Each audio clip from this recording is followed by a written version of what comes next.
February 15th, 1898. The USS Maine explodes in Havana Harbor, killing 268 men. The investigations into what had caused this explosion were shaky at best, but many news outlets spun a very specific narrative. You see, in the late 1890s, yellow journalism was in full swing.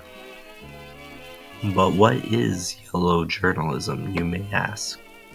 Yellow journalism is a term used to describe early newspaper companies who would over-sensationalize their stories in order to gain more sales. This practice went into high effect after the explosion of the Maine, and many newspaper articles were claiming that Spain was responsible for the attacks without concrete evidence.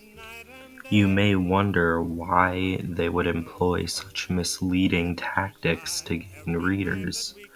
And while these headlines did undermine the integrity of these newspapers, we can infer that the profits they made from the increase in circulation regarding these headlines were at an all-time high. When other companies saw these techniques being used with no repercussion, they had to follow suit in order to keep up with their competition. But where did this term come from?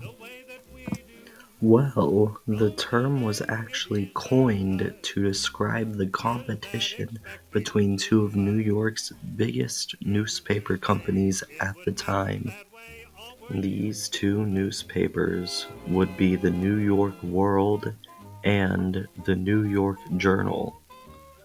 The actual term yellow journalism was based on this cartoon. This cartoon features a character known as the Yellow Kid, who was drawn for the New York World originally and would later be drawn for the New York Journal. Because these two newspapers were most well known for their sensationalism and competition, the Yellow Kid became the figure used to symbolize this competition. This picture is an example of the bias that is used in yellow journalism. The newspaper claimed that Roosevelt was convinced the sinking of the USS Maine was an attack by Spain, but the newspaper fails to mention that the investigations that were done to the USS Maine came with no concluding evidence as to whether or not it was in fact an attack. This shows bias, as the newspaper only printed Roosevelt's opinion on the Maine and didn't mention the actual investigation that was done. They would do this so that their own narrative of Spain attacking the US seemed more legitimate. Here is another example of yellow journalism, this time by a different publisher than the last one. By evaluating the information presented in this article, we can see several claims done by people that they believe the Maine was intentionally destroyed by a bomb or torpedo.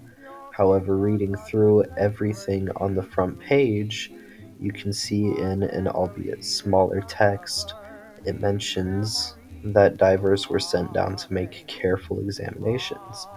This, however, means that this article was written with the belief that the Maine was intentionally destroyed before the actual investigations ever took place.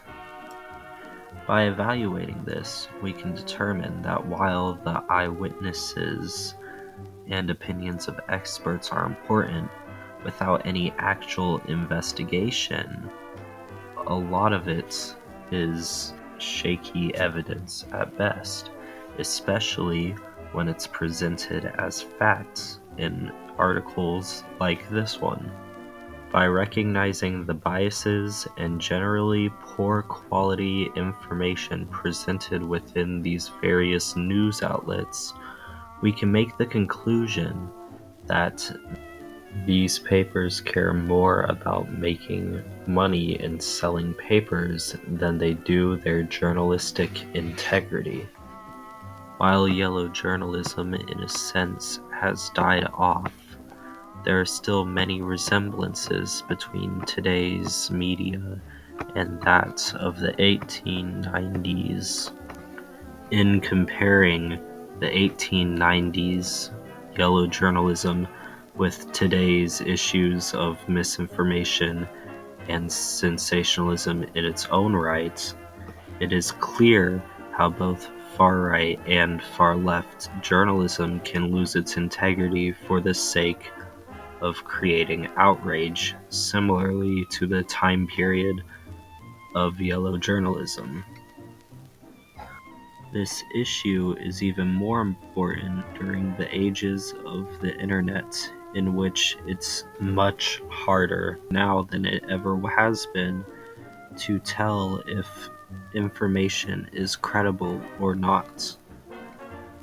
Overall, yellow journalism teaches us an important lesson in reviewing our sources and news to ensure that what they teach us is grounded in facts and not money.